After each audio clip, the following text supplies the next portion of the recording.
Capacitance of a parallel plate capacitor with a conducting slab. This is the topic of the day. And today's class we will be doing what will happen if I keep a dielectric slab or a conducting slab inside a capacitor, right? How its capacity is going to change. That is the main question. And then I've got many questions, whatever we have studied in the capacitance, energies, common potential and all. I've got a lot of questions out of that and we will be solving all that questions also in this today's class. Okay, चलिए बताओ एक parallel plate capacitor मेरे पास है, यहाँ पर है मेरे पास एक पैरेलल प्लेट कैपेसिटर. आप लोग सबको इसको बेसिक्स आता है ना? पैरेलल प्लेट कैपेसिटर में क्या होता है? क्या पैरेलल प्लेट कैपेसिटर्स में क्या होता है? एक ए होता है, यहाँ मुझे देख भाई, यहाँ ठीक है, एक इसमें रखो और मेरे पास इस तरफ आइए, थोड़ा सा जस्ट 1 सेकेंड बेटा. यहाँ आप यहाँ बेंच को लीजिए. तो क्या मतलब ऑनलाइन क्लासेस में ऑफलाइन क्लासेस में आने का? और मुझे दिखना चाहिए वेदांश, ठीक है. ओके, अब मेरे पास एक पैरेलल प्लेट कैपेसिटर है. अब ये पैरेलल प्लेट कैपेसिटर मुझे पता है दो प्लेट होते हैं, उस दोनों के बीच में डी होता है, दोनों को स्टैंड के ऊपर लगाते हैं और हम ग्ली प्लेट को क्या कर देते हैं, है ना, उसको हम लोग अर्थिंग कर देते हैं. ये बेसिक कैपेसिटर है मेरा. अब वो कहता है कि capacitance of a parallel plate capacitor with a conducting slab. यहाँ इन दोनों के बीच में मैंने एक कंडक्टिंग स्लैब डाल दिया, मैंने मेटल की स्लैब डाल दी. इलेक्ट्रोस्टैटिक ऑलमोस्ट हम खत्म करने वाले हैं. तो बच्चों मुझे कौन बताएगा कि इस स्लैब के अंदर इलेक्ट्रिकल फील्ड होती है या फील्ड नहीं होती है? इस मेटल स्लैब के अंदर मेटल की स्लैब है और इस मेटल स्लैब के अंदर क्या इलेक्ट्रिकल फील्ड होती है या इलेक्ट्रिकल फील्ड नहीं होती? बी श्योर, नहीं होती. कोई भी मेटल के कंडक्टर के अंदर इलेक्ट्रिकल फील्ड नहीं होता. ठीक है, अब हम मानते हैं कि इसकी जो थिकनेस है that thickness is equal to say T. कितनी है? जो मेटल की जो हमने एक डाला ना स्लैब, उस स्लैब की थिकनेस कितनी है? मेटल की स्लैब की thickness that is equal to say T. ठीक है, अब ये टी थिकनेस वाली जो स्लैब हमने इसके अंदर में डाला है, इसके अंदर में कोई इलेक्ट्रिकल फील्ड नहीं है. मैंने चार्जिंग करी, प्लेट ए जो है उसको मैंने पॉजिटिव चार्ज दे दी और प्लेट बी को मैंने क्या करी, प्लेट बी को मैंने आपको नेगेटिव चार्ज अपने आप इंडक्शन से आ गया. देखिए ये मेटल प्लेट है, तो क्या यहाँ पर इंडक्शन से नेगेटिव आ जाएगा? हाँ नहीं, बिल्कुल आ जाएगा. और इंडक्शन की वजह से जितना चार्ज मेरा प्लेट ए में है उतना ही चार्ज का यहाँ पर माइनस चार्ज आएगा. इस तरफ आपका फिर से प्लस चार्ज आ जाएगा और यहाँ पर आपके पास में माइनस चार्ज आ जाएगा. क्या ये कैपेसिटर कुछ ऐसा दिख रहा है कि मुझे इन दोनों ए और बी के पास, देखो कभी भी कैपेसिटेंस निकालनी है तो मैंने आपको 3 स्टेप्स बताया था. बोलिए क्या स्टेप है? क्या स्टेप है? बोलिए. पहला स्टेप अंकन पांडे, पहला स्टेप क्या रहेगा? मैम चार्ज निकालते हैं. दूसरा चीज उसके बाद दूसरा क्या करना है आपको? पोटेंशियल निकालना है. और तीसरा हमने क्या बोला? कैपेसिटी डिवाइड करने के लिए बोला. भैया वही 3 स्टेप यहाँ भी हमको फॉलो करनी है. चार्ज कितनी है? Step number 1 charge. चार्ज कितना मैंने दिया? बोलिए. जो चार्ज इसमें आ रहा है the charge is equal to Q. ठीक है भैया, अब मुझे निकालनी है potential between the plate A and the plate that is B. किस किस के बीच में निकालना है मुझे पोटेंशियल? प्लेट ए और प्लेट बी. अच्छा, पोटेंशियल निकालने के लिए क्या फॉर्मूला बताया बेटा? पोटेंशियल निकालने के लिए बताया कि जो होता है उसमें फील्ड इनटू डिस्टेंस होता है. भाई यहाँ पर फील्ड कितनी है? जो इन दोनों के बीच में जो फील्ड आ रहा है ना, कहाँ गया? जो मेटल के प्लेट के अंदर मुझे पता है कि उसके अंदर में जो इलेक्ट्रिकल फील्ड है दैट इज इक्वल टू 0. तो मुझे फील्ड कहाँ कहाँ मिला बताओ? मुझे फील्ड यहाँ मिला, कितना मिला? तो बोले sigma by epsilon not. Aditya कितना मिला यहाँ पर? दो प्लेट के बीच में कितना फील्ड मिलता है? सब लोग बोले सिग्मा बाई एप्सिलॉन नॉट। यहाँ भी कितना आएगा? Sigma by epsilon not. यहाँ पर कोई फील्ड नहीं है, तो डिस्टेंस कितना मिला? Field multiplied by distance. क्या मैं पूरा लू या पूरा ना लू?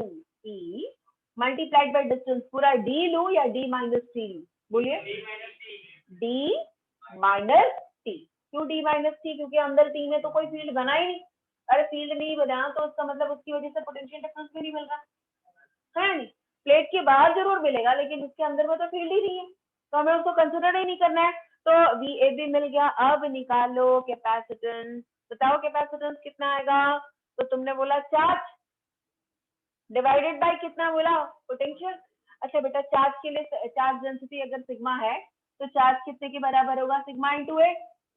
इलेक्ट्रिकल फील्ड आपने क्या लिया है? Sigma by epsilon not into क्या आ जाएगा? डी माइनस टी, है ना? क्या आया यहाँ पर? That is equal to D minus T. बेटा चार्ज की जगह लिखेंगे सिग्मा इंटू ए, और v की जगह लिखेंगे सिग्मा इंटू ब्रैकेट के अंदर D minus t divided bye क्या आ गया? Epsilon not. सिग्मा सिग्मा को काटिए तो क्या ये कितना आ गया? कैपेसिटेंस कितनी आ गई? बोलिए कैपेसिटेंस कितनी आ गई? ए इंटू एप्सिलॉन नॉट इंटू कितना आ गया? D minus T. अच्छा, जब आप बिना स्लैब के लिए थे, जब आपने विदाउट स्लैब लिए थे, तो आपने सी नॉट कितना बताया था? बोलिए a into epsilon naught divided by कितना लिया था? डी। अब आप दोनों को डिवाइड कर दो, है ना? तो सी की वैल्यू कितनी आ जाएगी? C naught divided by 1 minus t divided by t. ठीक है, करना चाहिए, लिखो तो ऐसा नहीं होता। तो C divided by C naught that is equal to A epsilon naught D minus T, और इसको डिवाइड करना है किससे? डिवाइड करना है A epsilon naught divided by D. देखो बेटा क्या बचा? क्या बचा? देखो ए एप्सिलॉन नॉट कट गया, तो क्या मिला? D divided by D minus T. तो क्या हम इसको लिख सकते हैं? 1 upon D by D minus T by D, so that is equal to 1 upon बोलो 1 minus t divided by D. अब अपन के पास में आ गया सब कुछ की वैल्यू, बस लगानी है और क्या? लगा दो। क्या मिला? एक मिनट, क्या मिला? देखो बेटा, यहाँ पर आपको मिला c divided by c not. एक मिनट पहले जस्ट 1 सेकेंड।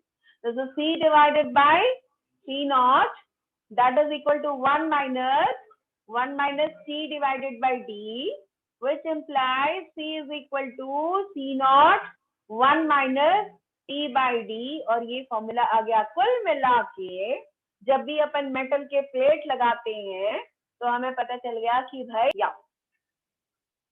पहली वाली केस में हमने क्या किया था?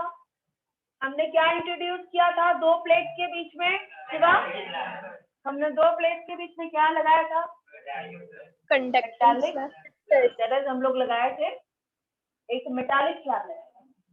मान लो कि मैंने मेटालिक स्लैब नहीं, बल्कि मैंने यहाँ पर आपके लिए यहाँ एक ऐसा वाला कैपेसिटर बनाया जिसके अंदर में मैंने डाई इलेक्ट्रिक स्लैब को लगाया। तब क्या होगा? डाइलेक्ट्रिक स्लैब लगाने से क्या वो स्लैब के अंदर जो फील्ड है वो जीरो होता है या कुछ तो भी फील्ड होता है? मेरे पास एक डाई इलेक्ट्रिक स्लैब है, ध्यान दीजिएगा सब लोग, एकदम अच्छे से ध्यान दीजिएगा। यहाँ देखिएगा मेरे पास दो प्लेट्स हैं, दो प्लेट, इसका नाम दे दिया मैंने ए और बी। ठीक है, इसको लगा दिया दो स्टैंड के ऊपर। ठीक है, दूसरे वाले को जैसे बेसिक हम करते हैं वैसे उसको ग्राउंड कर दिया। मैंने उठाया, चार्ज दे दिया प्लेट ए को, इंडक्शन की वजह से यहाँ नेगेटिव चार्ज डेवलप हो गया और दोनों प्लेट्स के बीच में मैंने एक और प्लेट लगाया जो किसका मटेरियल का है, डाइलेक्ट्रिक मटेरियल का है। कैसा मटेरियल का है, तो बोले हमने यहाँ पर डाइलेक्ट्रिक मटेरियल ले लिया जिसकी डाइलेक्ट्रिक कांस्टेंट कितनी है, के, ठीक है। और इसकी थिकनेस कितनी रखी, इसकी थिकनेस कितनी रखी, तो बोले हमने रखा के, समझ रहे हो, के ना, सॉरी टी, कितने का थिकनेस रखा हमने, टी थिकनेस का हमने यहाँ पर रखा। तो बताइए यहाँ जहाँ हवा है वहां पर फील्ड कितनी होगी, बोलो।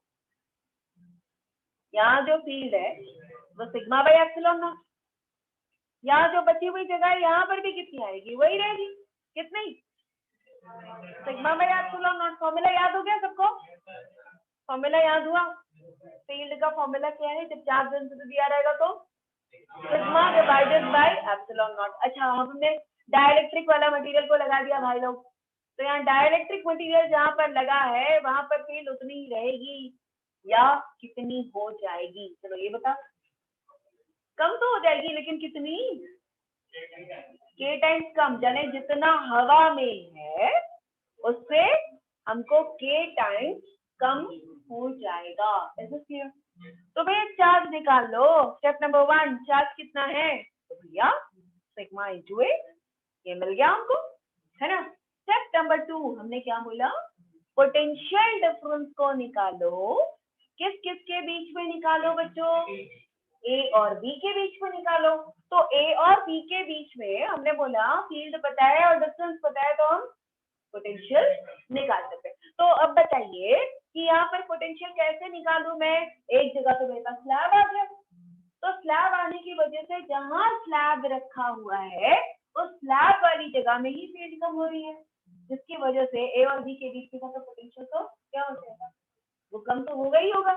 कितना पोटेंशियल आ जाएगा, एक तो हवा वाला एरिया का लेकिन जहाँ पर हवा है उसकी फील्ड लेंगे और फिर डाइलेक्ट्रिक मटेरियल जहाँ रखा है उसकी फील्ड को लेकर के उसका पोटेंशियल डिफरेंस निकालेंगे, है ना। तो इसका मतलब हुआ कि जहाँ पर हवा है वहां पर पोटेंशियल डिफरेंस कितने के बराबर हुआ, E1 मल्टीप्लाइड बाय कितना आया डिस्टेंस, जहाँ पर हवा है वो डिस्टेंस कितना है, दोनों प्लेट के बीच की डिस्टेंस है d, और जो स्लैब लगाया है उसकी थिकनेस है कितनी, t, तो बचा कितना डिस्टेंस, उसी का पोटेंशियल हो जाएगा, तो कितना आएगा, बोलिए d माइनस t।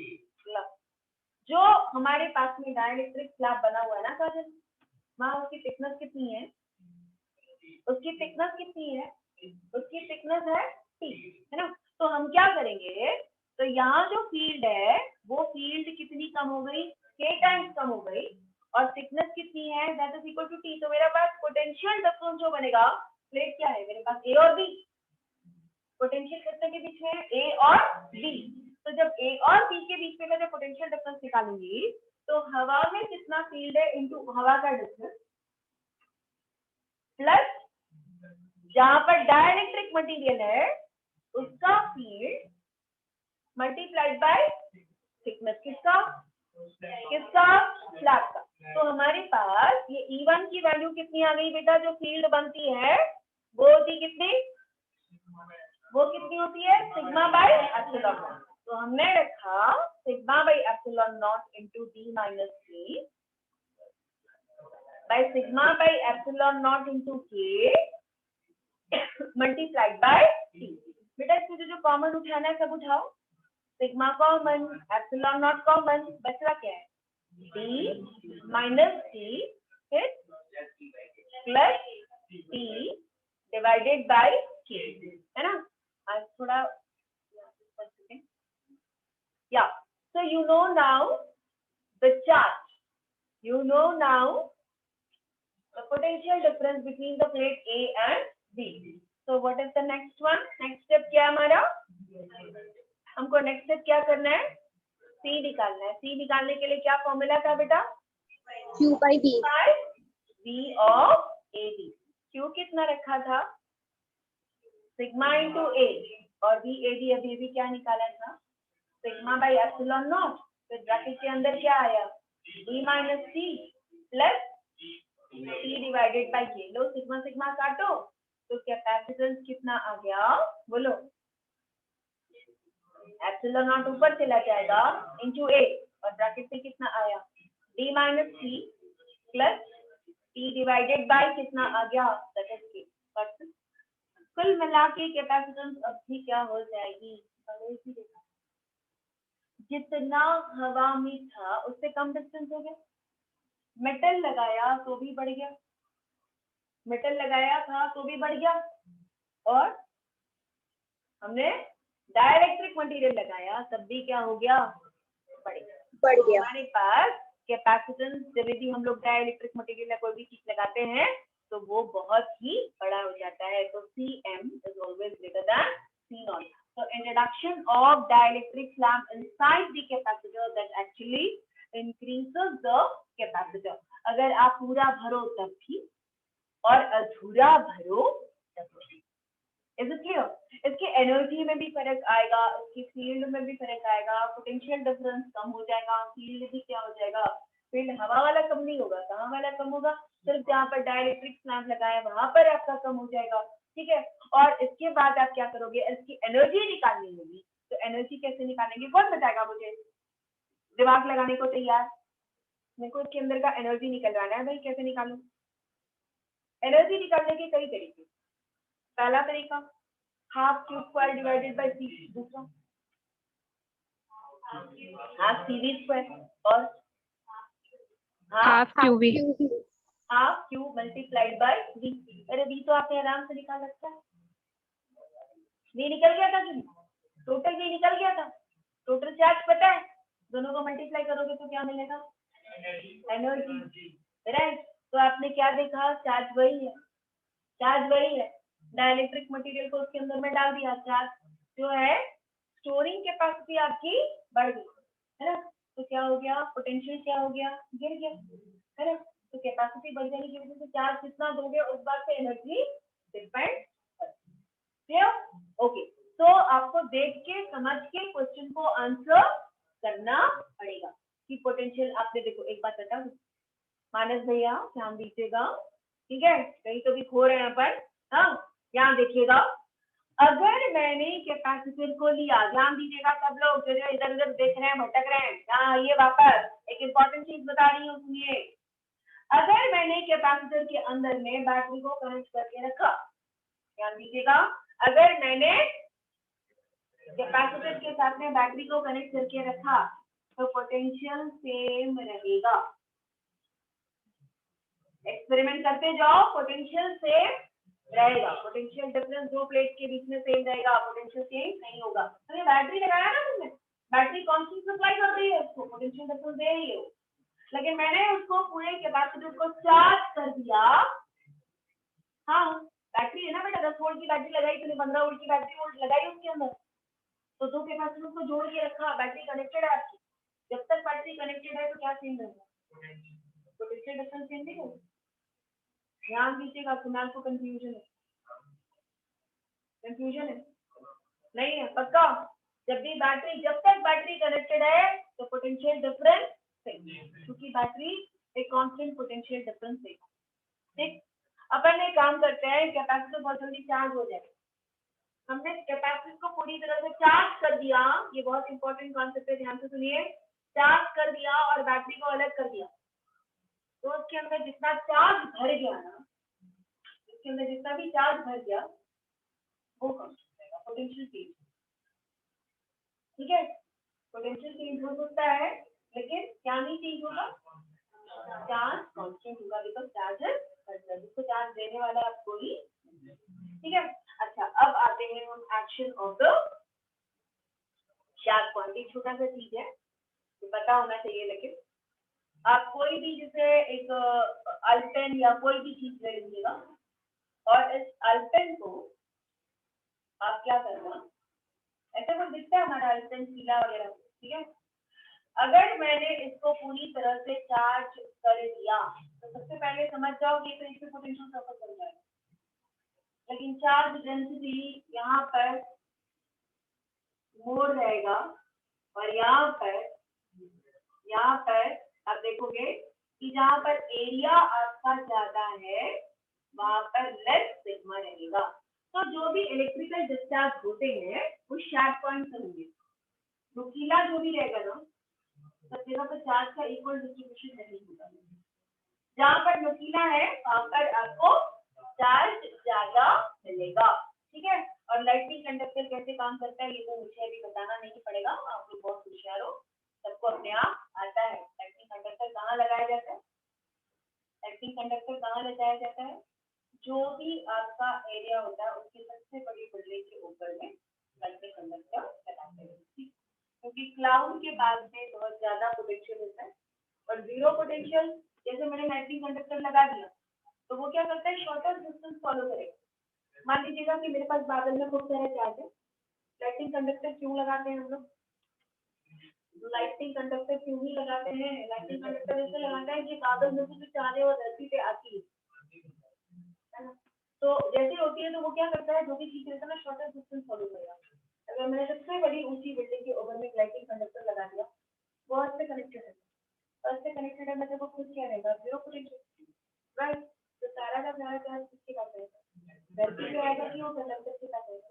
कंडक्टर के पास आएगा। वो बादल से सारा चार्ज देगा और क्या करेगा, अर्थ कर देगा, बिकॉज उससे कुछ कंडक्टर हो जाएगा, अर्थ कर देगा। और इसमें कितने भी चार्ज दे दो कुछ नहीं होगा और वो बिल्डिंग को नुकसान होने से बच जाएगा। उसके आसपास की जो भी एरिया है वहां पर बिजली नहीं गिरेगी और आपको कोई कॉमन मैन की लैंग्वेज में बोल रही है तो बिजली नहीं गिरेगी, लाइटिंग नहीं होगा, लाइटिंग स्ट्राइक नहीं करेगा। ठीक है, ध्यान दीजिएगा, लाइटिंग स्ट्राइक जो भी रहेगा 10 बिल्डिंग रहेगी, 10 बिल्डिंग में सबसे बड़ी वाली जो बिल्डिंग रहती है उसी को लाइटिंग स्ट्राइक करता है। ठीक है, अगर मान लीजिएगा कि एक वन सिंगल स्टोरी बिल्डिंग है और साथ में आप घूम रहे हो तो वो सिंगल स्टोरी बिल्डिंग को जाके स्ट्राइक करेगा। जंगल में आप सुने होंगे कि आजकल रोज न्यूज में आता होगा, पेड़ के नीचे 3 लोग खड़े थे, उनके ऊपर गिर गई। गैया लोग जो थे तो जंगल में क्या करते हैं, बारिश से बचने के लिए बड़े बड़े पेड़ के नीचे जाके बैठ जाते हैं। अगर वो वहां का सबसे ऊंचा पेड़ है तो क्या होगा, उसके अगर कड़की तो पेड़ के ऊपर गिरेगी और उनको नुकसान होगा, है ना। तो प्लीज टेक केयर कि जब भी होगे तो आपको क्या करना चाहिए, सबसे छोटी वाली बिल्डिंग है ना उससे, और मेटल जो रहता है वो शील्ड करता है हमको और हमको इलेक्ट्रिसिटी से बचा देता है ना। तो ये बच्चे वाली खेल है आपको, है ना। बच्चे वाले खेल में ऐसा रहता है कि उसमें जैसा खेल खेलते हैं अपन कि मेटल का जो भी कंडक्टर रहता है, जैसे टेलीफोन बूथ है जो मेटल का बना हुआ है, अगर आप उसके अंदर जाके छूते हैं तो आपके ऊपर बिजली नहीं गिरेगी। कांच पड़ा है और आप रोड में घूमने की पसंद कर रहे हो तो अगर रोड में घूमोगे तो बिजली आपके ऊपर गिर सकती है, लेकिन नहीं गिर सकती है। तो आपको क्या करना चाहिए, कार के अंदर चुपचाप बैठे रहना चाहिए। ठीक है, अगर गिरा कार में तो भी कोई दिक्कत नहीं, बारिश बंद हो जाएगी तभी चार्ज रहेगा, तब क्या करोगे, उसको पहले कहीं से डिस्चार्ज करवाना पड़ेगा। ठीक है, और उसके बाद ही आपको बाहर आना पड़ेगा, नहीं तो वो भी डेंजरस हो जाता है। तो फैक्ट, हंसी मजाक नहीं है ये, फैक्ट है बेटा। तो क्या करते हैं, कोई ना कोई रेस्क्यू टीम, आप जाके बोलेंगे उनको कि भैया यहाँ पर चार्ज है, इस पे बहुत ज्यादा चार्ज इसके अंदर आ गया, बिजली गिर गई है, तो रेस्क्यू टीम आती है हाईवे में रेस्क्यू टीम आती है और वो डिस्चार्ज करके लेती है। इसका फैक्ट होता है। ठीक है, आजकल हाईवे में बहुत सारे बूथ लगे होते हैं, आप जाके उनको कॉल करोगे तो वो आते रहेगा। ठीक है, और अगर मान लो कि आप वहां पर फंस गए तो क्या करेंगे, अगर आप फंस गए तो क्या करेंगे, जूम करते हैं recording. Okay, let us do lots of questions today. Now the first set of the questions which is there, it is generally the 2 marks questions, 1.5 marks question, 1 mark questions, right? So these are very short questions which is comprising of 2 marks. The first one is related to capacitance and the capacitors. It shows that the graph in the figure shows the variation of the charge Q versus the potential of 2 different capacitors C1 and C2. The graph of the 2 capacitors have the same plate separation, but the area of C2 is that of double of C1. Which of the lines in the graph correspond to C1 and C2 and why? हमारे पास graph किस किस के बीच में बना हुआ है, ध्यान दीजिए। हमें चार्ज और पोटेंशियल के बीच में ग्राफ इसका स्लोप क्या रिप्रेजेंट करेगा? कौन बताएगा मुझे इसका स्लोप क्या रिप्रेजेंट करेगा? स्लोप क्या रिप्रेजेंट करेगा, यानी tan थीटा क्या बताएगा? Capacitance tan capacitance theta 1 that is equal to q divided by say v, which is equal to क्या रहेगा? कैपेसिटेंस। समझ रहे? दिख रहा है सबको? q divided by v is equal to tan theta होगा ना, that is the slope, and slope is equal to q divided by v which is equal to c। तो a वाली लाइन आपको क्या बता रही है? a वाली line that is equal to tan theta 2 है ना, and that is equal to q of a divided by the capacitance of the a।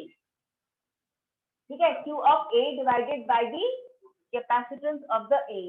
Now इस क्वेश्चन के अनुसार आपको क्या बताया गया है? देखिए, charge versus potential difference of the two capacitors, दोनों कैपेसिटर्स के बीच में आपको डिस्टेंस सेम दिया गया है और क्या बदला है? डिस्टेंस सेम किया है और क्या बदला है? एरिया को बदल दिया है। ठीक है, तो आपने क्या करना है? कैपेसिटेंस किसका ज्यादा दिख रहा है और कैपेसिटेंस किसका कम दिख रहा है? देखिए, theta 2 is greater than theta 1। सबसे पहले क्या दिखा आपको? यहाँ पर आपको दिख गया बच्चों कि theta 2 is greater than theta 1। Theta 1। इसका मतलब capacitance of A is greater than the capacitance of the B। ये तो पता चल गया अपन को, क्योंकि इस फॉर्मूला से हमको ये मालूम चल गया tan थीटा जिसका ज्यादा उसका कैपेसिटेंस क्या है ना, tan थीटा जिसका ज्यादा, इसका मतलब उसका थीटा तो ज्यादा है ना, इसका मतलब उसकी कैपेसिटेंस भी क्या हो जाएगी? कैपेसिटेंस भी ज्यादा। तो हम लिखते हैं दो कैपेसिटर्स है हमारे पास, तो दोनों कैपेसिटर्स में क्या सेम रखा है? बोला डिस्टेंस है। तो हमने लिखा C1 is equal to epsilon naught into A divided by D। दूसरे का क्या रहेगा? एरिया ज्यादा, तो epsilon naught into 2A divided by D। इसका मतलब C2 जो है C1 मल्टीप्लाइड बाय 2 है ना। तो इससे क्या पता चला हम लोगों को? हाँ, दिया तो है बेटा, देखो क्वेश्चन पढ़ो आप, क्या दिया है क्वेश्चन में? The two capacitors have got the same plate separation। देखो D सेम है दोनों का, क्या सेम है? D सेम, और C2 का एरिया जो है वो C2 का है ना, वो डबल है। तो इसका मतलब है कि जिसका कैपेसिटेंस ज्यादा है वो क्या रहेगा? जिसका कैपेसिटेंस, जैसे इसका मतलब क्या रहेगा बेटा? कौन है? ए कौन सा? किसका कैपेसिटेंस ज्यादा था हमारे पास? ए है ना। तो किसका कैपेसिटेंस ज्यादा है? तो बोले ए का। हाँ, और दूसरे का कैपेसिटेंस बी। तो हमने क्या देखा यहाँ पर? समझ में आ गया ना सबको? हाँ, यस मैम। तो आपको पता है कि C2 है बड़ा वाला, C2 क्या है? CA है, और C1 क्या है? That is equal to CB है। आपको ये पूरी की पूरी बातें लिखनी पड़ेगी। अभी समझ में बात? Yes ma'am. किसी को कोई भी एक्सप्लेनेशन वापस की जरूरत है तो प्लीज बताएं। मैम रमनी, हाँ बोल। मैम, यहाँ पे थीटा 2 बड़ा है थीटा 1 से, तो वो तो वही क्लियर हो गया कि जो ग्राफ ए है उसने आपको पूछा है दूसरा पार्ट वाई, आपको एक्सप्लेन करना पड़ेगा। सिर्फ उसने ये नहीं पूछा कि कौन सा वाला बड़ा है और कौन किसको करस्पॉन्ड कर रहा है, नहीं पूछा उसने वाई भी पूछ दिया ना बेटा, तो वाई का एक्सप्लेनेशन देना पड़ेगा कि नहीं? हाँ, या इसलिए आपको लिखना पड़ा। Is this clear? Right, okay. Next है कुणाल, या सेकंड क्वेश्चन देखिएगा, it is for you. The space between the parallel plate capacitor is filled consecutively with two layers of thickness D1 and D2 having the relative permittivity of K1 and K2. This is a spelling A mistake. K1 and K2 respectively. If the area of each plate is A, what is the capacitance of the capacitor. हमारे पास दो plates लगे हुए हैं और बोला है the space between the plate is filled consecutively with two dielectric layers of thickness d1 and d2। इसका मतलब यहाँ उसने d1 डिस्टेंस पर पहला वाला कैपेसिटर भर दिया और यहाँ पर कोई दूसरा कैपेसिटर भर दिया। पहले वाले की कैपेसिटी जो डायरेक्ट्रिक कांस्टेंट है k1 और दूसरे की और इसकी डिस्टेंस d1 और इसका d2, एरिया दोनों ही का प्लेट का कितना है दैट इज इक्वल टू ए। तो इसका टोटल इफेक्टिव कैपेसिटेंस कितना हो जाएगा। सीरीज जैसा नहीं दिख रहा है? दोनों कैपेसिटेंस आपको कैसे दिख रहे हैं शिवा? दोनों कैसे दिख रहे हैं? दोनों कैसे दिख रहे हैं? सीरीज में दिख रहे हैं। कौन कौन से कलर का है बेटा? दो कैपेसिटर्स के अंदर में जो भरा है मैंने उसको कौन कौन से कलर का दिख रहा है? येलो है ना। तो इसके अंदर में जो अपन लोग देख रहे हैं तो एक में d1 है और एक में d2 है। दोनों कैसे लग रहे हैं? आपको ऐसे लग रहा है कि दोनों सीरीज में है। तो सीरीज में अपन बोलेंगे कि पहले का जो कैपेसिटेंस है उसका फॉर्मूला क्या रहेगा? बोलिए। एप्सिलॉन नॉट, एरिया तो यही है पहले वाले के लिए d1 और उसकी जो कैपेसिटेंस है कितनी हो जाएगी? k टाइम्स क्या होती है? बढ़ जाती है। और c2 कितना है?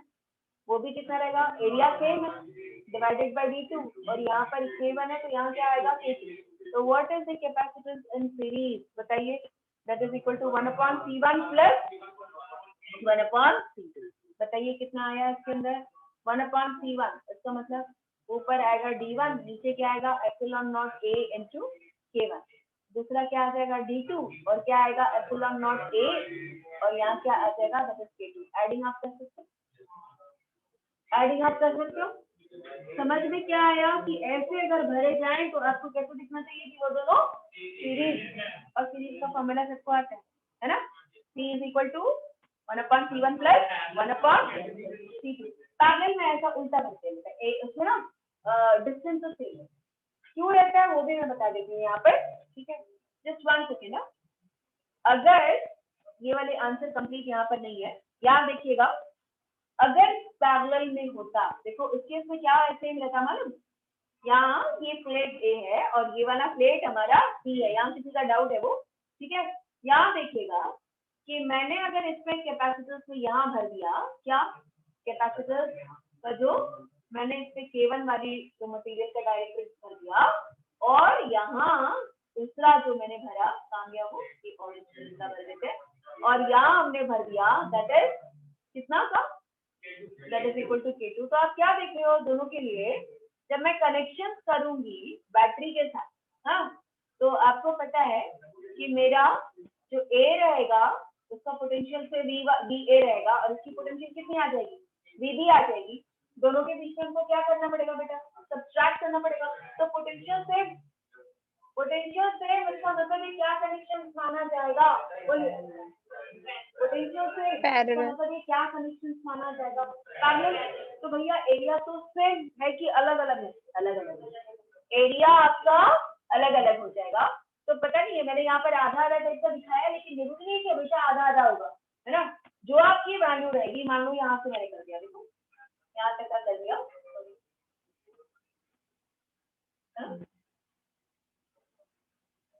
यहाँ मैंने इसको 3/4 मैंने k2 से भर दिया और 1/4 k1 से भर दिया। एरिया अलग अलग है बेटा, लेकिन क्या सेम है इन दोनों में? क्या सेम है दोनों में? पोटेंशियल सेम है और दोनों प्लेट के बीच का डिस्टेंस भी आपका सेम। तो डायग्राम देखना और उसके बाद में उसकी कैपेसिटेंस को निकालने की कोशिश करना। Next one, an uncharged insulator of conductor A is got here the charged insulated conductor B. What happens to the charge and the potential of the B? An insulated conductor A है और इस पे हमने charge दे रखा है।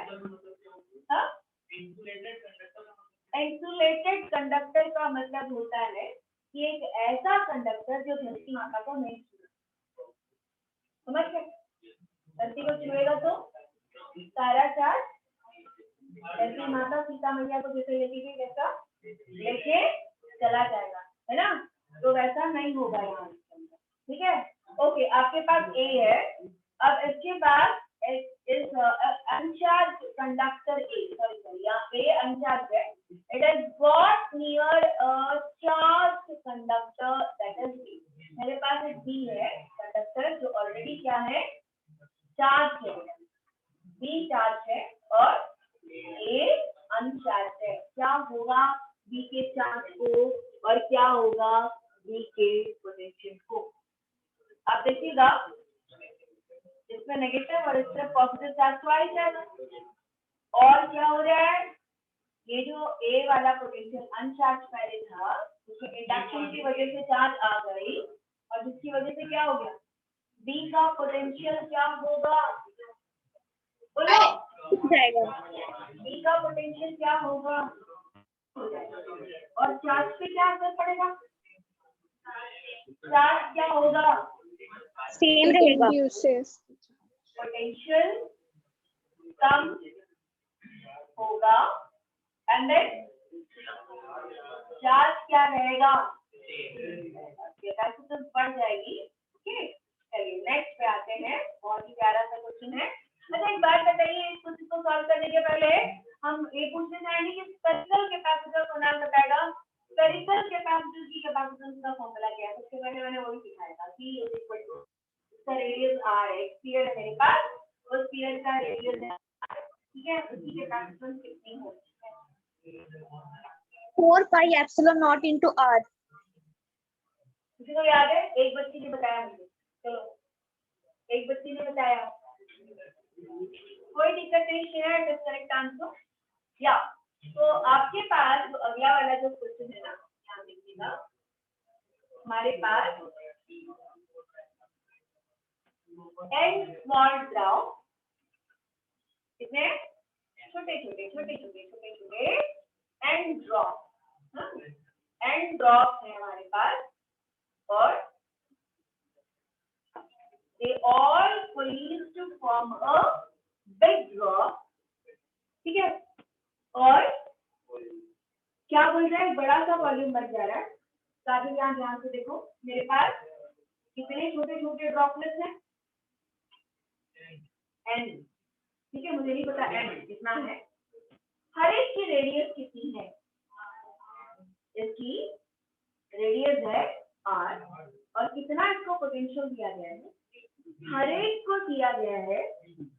अब ये सारे जुड़ते हैं और एक बड़ा स्फीयर जिसकी रेडियस r है बन जाता है, ठीक है? तो पता करो, बोलता है कि जो नया वाला ड्रॉप है उसकी कैपेसिटी कितनी है और जो नया वाला ड्रॉप बनेगा उसका पोटेंशियल क्या बनेगा। समझ में आया क्वेश्चन के? Is the question clear to all of you? Those sitting inside? Yes, no? सारे लोगों को क्वेश्चन समझ में आया? Yes, हाँ भैया, एक एंड ड्रॉप का है, उमेश, भक्ति, तनिषा, वंशिका, यस, यहाँ जो बैठे हैं अंशिता, कृष्णा, क्वेश्चन समझ में आया? सबको आया? मतलब पोटेंशियल है, इसका मतलब ऑलरेडी हर एक के पास में चार्ज भी है बाबा, हर एक के पास में चार्ज भी है। तो कॉन्सेप्ट क्या है पहले बताओ मुझे। जब भी जो भी चीज कोई होती है, आइसोलेटेड सिस्टम अगर मान के चले, आइसोलेटेड सिस्टम मान के चले, तो आप मुझे बताइए क्या चार्ज कंजर्व होता है? ये जितने छोटे छोटे ड्रॉप्स में जितने चार्जेस हैं, क्या बड़े ड्रॉप में भी उतना ही चार्ज रहेगा या चार्ज कुछ नुकसान हो जाएगा? कंजर्व, सब बताएं, कंजर्व हो जाएगा। अलग अलग हो जाएगा, कंफ्यूजन नहीं तो बता दो। सबसे पहले हमने प्रॉपर्टीज के बारे में पढ़ा था, क्या पढ़ा था प्रॉपर्टीज में? हमने ये पढ़ा था प्रॉपर्टीज में, Ankan Pandey are you there? Yes ma'am. या तो इसमें आप बता दो कि जैसे चार्ज कंजर्व होता है, हमने प्रॉपर्टी पढ़ी थी बेसिक प्रॉपर्टी ऑफ चार्जेस में। तो आइसोलेटेड सिस्टम में तो भैया चार्ज का नुकसान नहीं होगा। हाँ तो पोटेंशियल चेंज हो जाएगा, कैपेसिटी चेंज हो जाएगी, सब कुछ चेंज होगा। अच्छा वॉल्यूम के बारे में क्या बचपन वाली बात, बहुत सारे ड्रॉप लेकर के एक ड्रॉप बनता है तो वॉल्यूम का क्या कहते हैं, बोलिए। हाँ वॉल्यूम का क्या होगा, 4/3 पाई आर। तो volume of n drop is equal to volume of one big drop. बात समझ में आ गई? Yes? हाँ बोल रहा है वॉल्यूम का ड्रॉप कितना है? क्लियर है ना रे बेटा? 4/3 pi small absolute that is equal to capital 4/3 pi capital absolute ना। क्लास 10 में बहुत सारे नाम किए हैं इससे रिलेटेड, किए कि नहीं? हाँ तो आपने क्या किया, n into small r cube that is equal to capital R cube। बेटा कैपिटल R का फॉर्मूला अब क्या हो जाएगा, क्यूब रूट निकालना पड़ेगा क्या, 1/3 n raised to the power of 1/3 into small r देंगे तो चल जाएगा का रेडियस निकाल लिया रे बाबा, रेडियस निकाल लिया। तो what is the initial charge, initially कितना चार्ज था बोलिए, initial charge on n spheres so that is equal to n है ना। तो हमने कैपिटल Q लिखते हैं, capital Q is equal to n into capacitance of the small drop multiplied by V। Clear है बाबा, ये कितना होता है 4 pi epsilon naught multiplied by r, so n into 4 pi epsilon naught into r into e, ठीक है। Initial sphere, what is the final sphere on the big charge? Final charge on big charge वो भी कितना रहेगा, Q Q big charge कारण बताओ,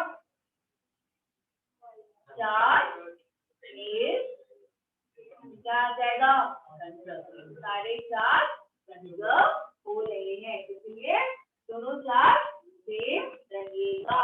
तो इसका मतलब फाइनल चार्ज कितना है बेटा, final charge is equal to the final capacity, capacity of the big drop multiplied by volume of the big drop, right? What is the capacitance of the big drop?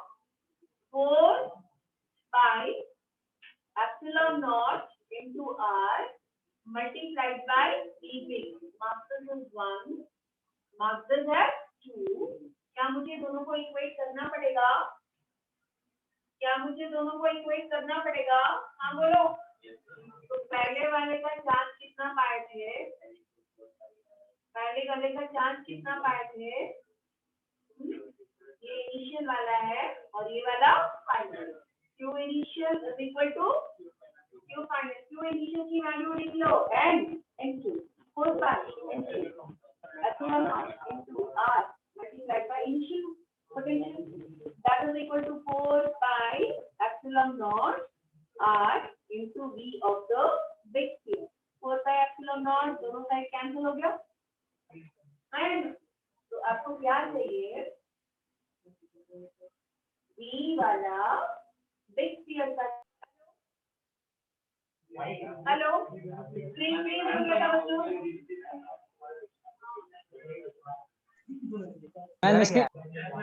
Ma'am आपका screen नहीं दिख रहा ma'am. हाँ हाँ हाँ मालूम है बेटा, प्लीज हो गया। ओके अब आ गया, yes ma'am. v is equal to n r v divided by r, ठीक है। अब क्या होगा, अब बताओ कितना क्या आ रहा है इसमें, n पता है, r पता है, v पता है, r पता है, n raised to n और यहाँ पर क्या आएगा raised to the power of 1/3 r, देखो कट गया r, तो v भी कितना आया बताइए, v भी कितना आया n raised to the power of 2/3 और इनिशियल जो भी इसका पोटेंशियल है या नहीं, तो पोटेंशियल कितना हो गया, पहले जितना था उसका n raised to the power of 2.3 और मल्टीप्लाइड बाय इंडिविजुअल जो भी उसका पोटेंशियल था उसके पोटेंशियल के बराबर आ गया। आज मेरे पास बहुत सारे क्वेश्चन हैं और पता नहीं हो पाएंगे कि नहीं। क्या अरे 7:20 हो गए, तो अभी है किसी का क्लास की कंटिन्यू कर सकते हो? मैंने गोगी सर का क्लास है ना, गोगी सर का क्लास है, बताइए आप लोग। We will continue in the next class, and I thought of starting with a new chapter. The next class we will start electricity. Let's see what's happening. Right? Tara, bye. See you. Good night. Bye ma'am, good night.